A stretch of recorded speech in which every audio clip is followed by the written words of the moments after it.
والسلام على سید المرسلین اما بعد فاعوذ باللہ من الشیطان الرجیم بسم اللہ الرحمن الرحیم۔ اللہ تعالیٰ کے فضل و کرم سے ہمارا یہ درس قرآن جاری و ساری ہے انشاءاللہ تعالیٰ العزیز۔ آج ہم سورہ النساء آیت نمبر 100 سے متعلق سننے کی سعادت حاصل کریں گے۔ سابقہ جو آیتیں گزری ہیں ان میں اللہ تعالیٰ نے جہاد سے متعلق تذکرہ فرمایا ہے اور یہاں بھی اسی سے متعلق ہے۔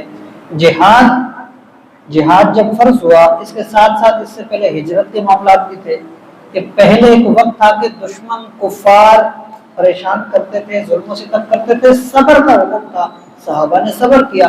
اس کے بعد ایک دم ہجرت کا حکم ہوا تو اس کے بعد صحابہ کرام نے ہجرت بھی کی۔ تو اس واقعات کے جو معاملات تھے جہاد کے اور ہجرت کے، اس حوالے سے ہمارا یہ تذکرہ چل رہا تھا، اسی سے متعلق یہ آیت بھی ہے۔ اور یہ آیت کا جو شان نزول ہے نا وہ یہ ہے کہ ایک صحابی تھے، بہت ہی بزرگ تھے، بوڑھے تھے۔ جب یہ آیت کریمہ اس سے پچھلی نازل ہوئی کہ جنہوں نے ہجرت جب ہو گئی لازم تو جنہوں نے ہجرت نہیں کی وہ گنہگار ہیں، کیونکہ اللہ کا حکم تھا کہ ہجرت کرو، اور صحابہ کرام نے اپنی زمینیں، اپنی جائیدادیں، اپنا سب کچھ، اپنا خاندان، اپنا گھر بار چھوڑ چھاڑ کے ہجرت کی اللہ کی رضا کی خاطر۔ وہ ایک امتحان ہے اللہ تعالیٰ کی طرف سے صحابہ کرام، اللہ نے پھر صحابہ کو مرتبہ بھی ویسا دیا۔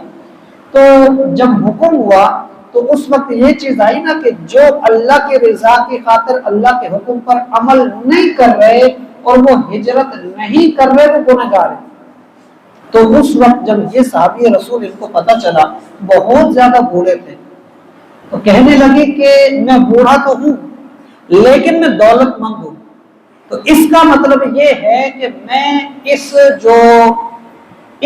آیت سے بری ہیں، آزاد ہیں، ان لوگوں میں سے نہیں ہوں، کیونکہ ان میں ذکر تھا جو کمزور ہو، جس کا کوئی آس پاس جو نہ کر سکتا ہو، کوئی ہیلا بہانا نہ ہو، اس کو تو رعایت ہے، لیکن باقی گنہگار ہیں۔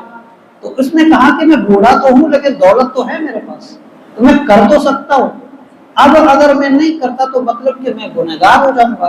تو کہا کہ اللہ کی قسم میں ایک رات بھی اب مکے میں نہیں گزاروں گا، ایک رات بھی مکے میں نہیں گزاروں گا، میں ہجرت کروں گا۔ انہوں نے چند لوگوں کو پیسوں کے عوض لیا اور ان کو کہا کہ میری چارپائی کو اٹھا کے مدینے لے چلو۔ ہجرت کا ایک جذبہ تھا نا، اللہ کے حکم پر عمل کا ایک جذبہ تھا، چلنے کی قابلیت نہیں تھی، طاقت نہیں تھی، سکت نہیں تھی، کہا چارپائی اٹھاؤ اور لے چلو۔ تو یہ صحابی رسول کو جب لے کے چلے نا اس طرف، مدینے نہیں پہنچے تھے پہلے ہی اس صحابی کا وصال ہو گیا۔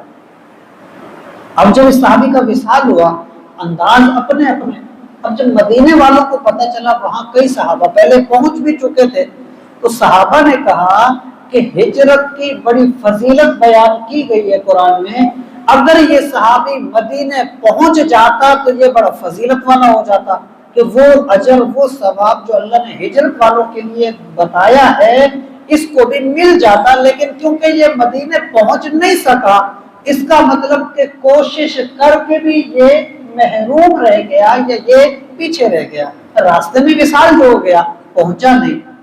تو اس بات پر مشرکین مکہ جو تھے ہنسے اور مذاق اڑایا اور کہا کہ دیکھو جس مقصد کے لیے یہاں سے نکلا، یہاں سے بھی نکلا، وہ مقصد بھی حاصل نہیں ہوا، یعنی یہاں سے بھی نکلا وہاں بھی نہیں پہنچا، نہ ادھر کا رہا نہ ادھر کا رہا، بیچ میں ختم۔ تو یہ چیز مسلمانوں کو بڑی ناگوار گزرے کہ ہماری کوششوں پر کفار مذاق اڑا رہے ہیں۔